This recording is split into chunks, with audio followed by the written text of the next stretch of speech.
Next, we're going to talk about deaf education and learn a few related signs. You will see that sort of the subtitle here is Decisions and Controversies. That is from Master ASL, the curriculum from Unit 5. They subtitle Deaf Education, Decisions and Controversies, and you're going to see why that is the case.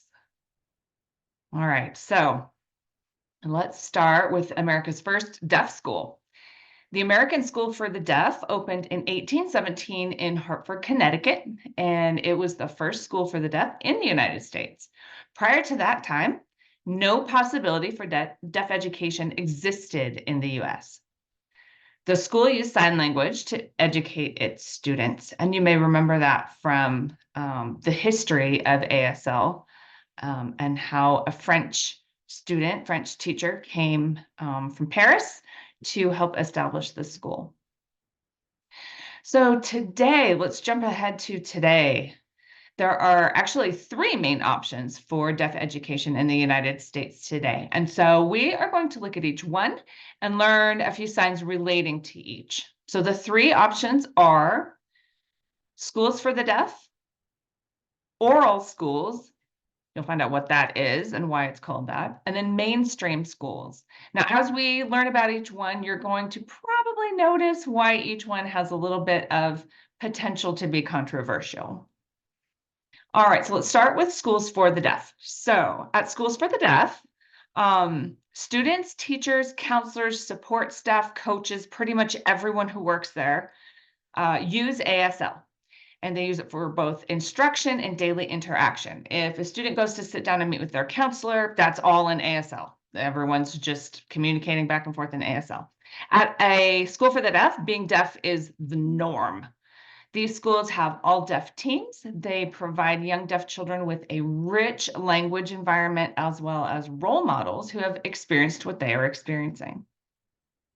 There is normally one deaf school in each state. So schools for the deaf are boarding schools, and this means that deaf children live at the school in dorms during the week and go home on weekends and holidays.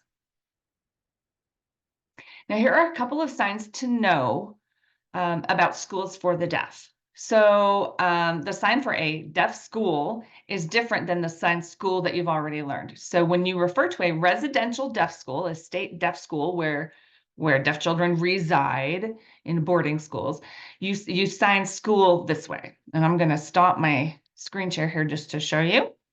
So deaf, you would sign deaf first, and then school this way.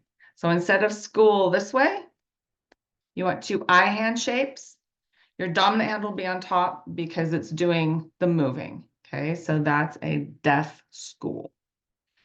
All right, so let me get back to my screen share and we will learn the next option. All right, so oral schools. Oral schools operate on the belief that deaf people must learn to speak and lip read in order to function in a hearing world. Most oral schools are small and private.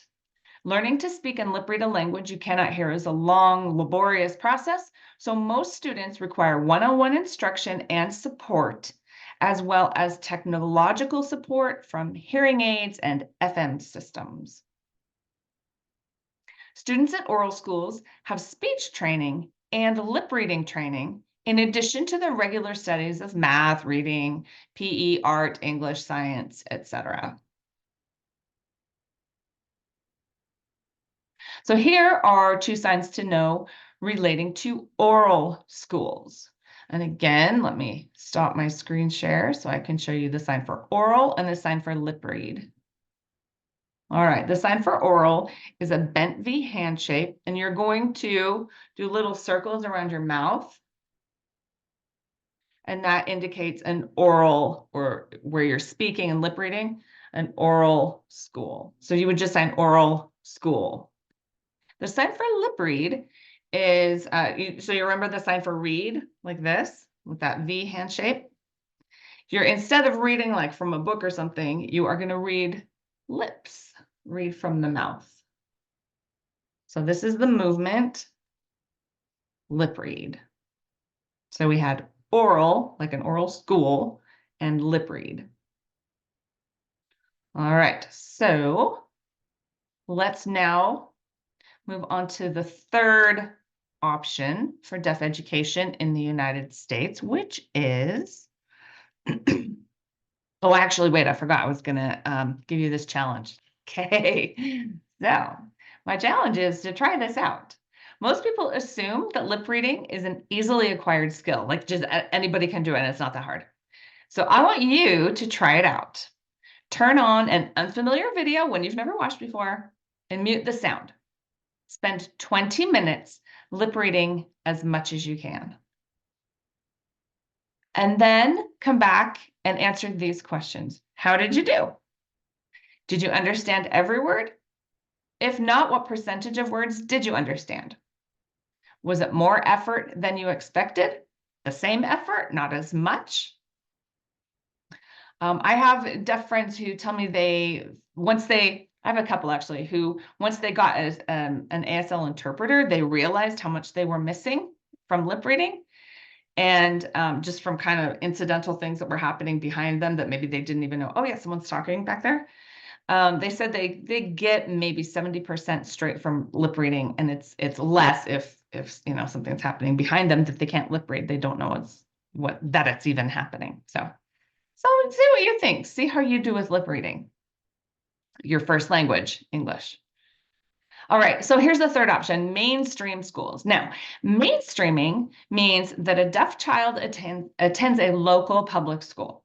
If there are other deaf students in that school, the children may have their own teacher of the deaf, which is often in the deaf community referred to as a TOD. So if there are other deaf students in the school, the children may have their own TOD in a separate classroom. A deaf child may take the same classes as hearing students and be placed with a sign language interpreter. Mainstreamed children often spend parts of their school days meeting with all audiologists, speech therapists, etc. The effectiveness of having an interpreter with a deaf student varies widely because some mainstream deaf children come to school knowing ASL, but many do not. If not, students will also need to learn ASL at school too. So here are two signs to know that relate to mainstream schools. So we're going to learn mainstream and then one in a crowd. So both of these signs come from classifiers. So mainstream is 5 hand shapes with your palms facing down. You're going to kind of come from the sides of your body and as if these are people all coming together. That's mainstream. Mainstream. And that just means that everybody's together. A sign that has developed somewhat recently related to mainstream schools, deaf children going to mainstream schools, is instead of 2 5-hand shapes, you have 1 5-hand shape and 1 1-hand shape, and that comes together. The 1 is going to be underneath. And that indicates a whole bunch of hearing people and maybe only 1 deaf, hearing students and 1 deaf student. So that's 1 in a crowd.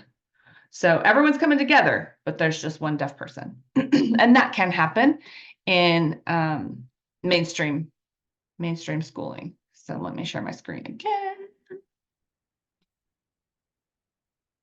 It doesn't always, but sometimes it can, for sure, depending on how many deaf students there are in the area, in the school.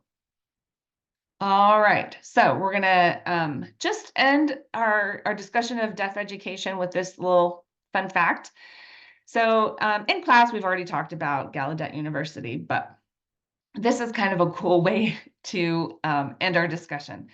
It is the only liberal arts university in the world for deaf students. Even in France, they don't have one. We got our deaf education from France in the 1800s, and we have moved ahead. So Gallaudet University was founded in 1864. It was chartered by President Abraham Lincoln.